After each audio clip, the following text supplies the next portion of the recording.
Bonjour tout le monde. Cette vidéo est une suite de la vidéo de la nouvelle et le schéma narratif que j'ai déjà expliqué dans la vidéo précédente. Alors, dans cette vidéo-là, je vais vous expliquer la nouvelle policière ou le récit policier. Mais avant, je vais vous rappeler seulement que la nouvelle policière est une leçon de 3e année collégiale qui se trouve dans ce manuel-là qui s'appelle Passerelle. Alors, le récit policier est un genre littéraire du type narratif.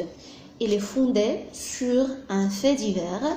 Je cite comme exemple le vol. Qu'est-ce que le vol? C'est lorsqu'on trouve un malfaiteur ou bien un coupable, un personnage dans le récit policier qui vole une banque ou bien il vole un coffre-fort par exemple dans une maison ou bien un palais ou bien chez une personne riche. On trouve aussi comme exemple le meurtre. Dans le meurtre, c'est lorsqu'on trouve un criminel qui tue une personne ou bien un personnage. L'enlèvement, c'est lorsqu'on trouve un enfant par exemple qui est enlevé par quelqu'un, donc c'est un criminel qui enlève un enfant par exemple.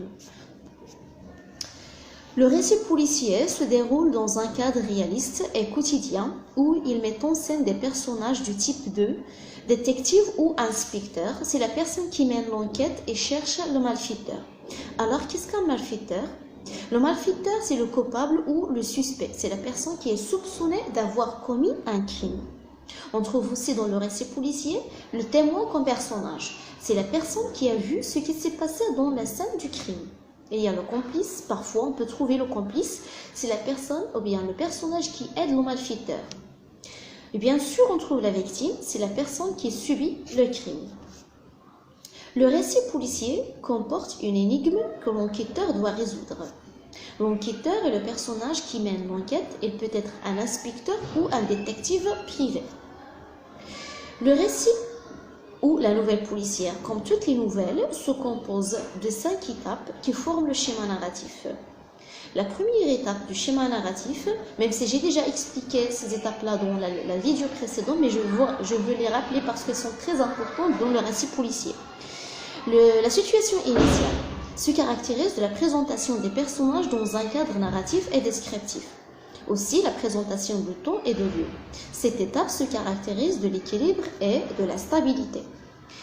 Après la situation initiale, on trouve la situation ou bien l'élément perturbateur qui vient pour perturber et faire le déséquilibre dans la situation initiale. Se caractérise de la présentation de l'énigme du crime que l'enquêteur doit résoudre. On trouve aussi l'étape des péripéties. Dans cette étape-là, l'enquêteur cherche les indices du crime. Aussi, il interroge les témoins. Oui, aussi, il peut interroger d'autres personnages. Puis, on trouve le dénouement. Dans cette étape-là, l'enquêteur met la main sur le suspect et se caractérise de la résolution de l'énigme. Enfin, on trouve la chute finale qui se caractérise en général de la punition du suspect. Dans cette étape-là, l'auteur ou bien le noveliste offre à son lecteur un éclat de rire peut-être, ou bien une larme, un choc ou une surprise.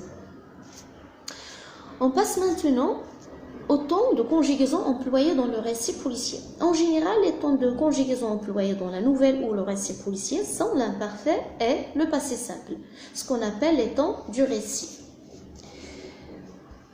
Dans cette vidéo, je cite aussi quelques verbes qu'on peut employer dans le récit policier.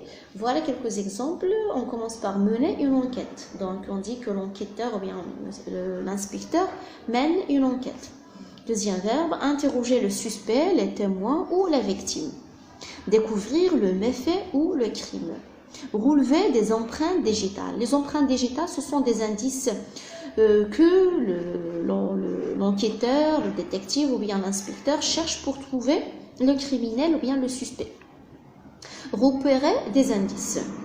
Mettre la main sur un suspect. Accuser. Tendre un piège. Soupçonner ou bien avoir des soupçons. Et emprisonner. Condamner à tel an de prison.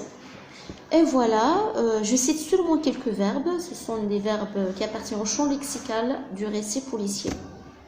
J'arrive à la fin de ma leçon, de l'explication de ma leçon. J'espère que tout le monde comprend bien. et à la prochaine fois.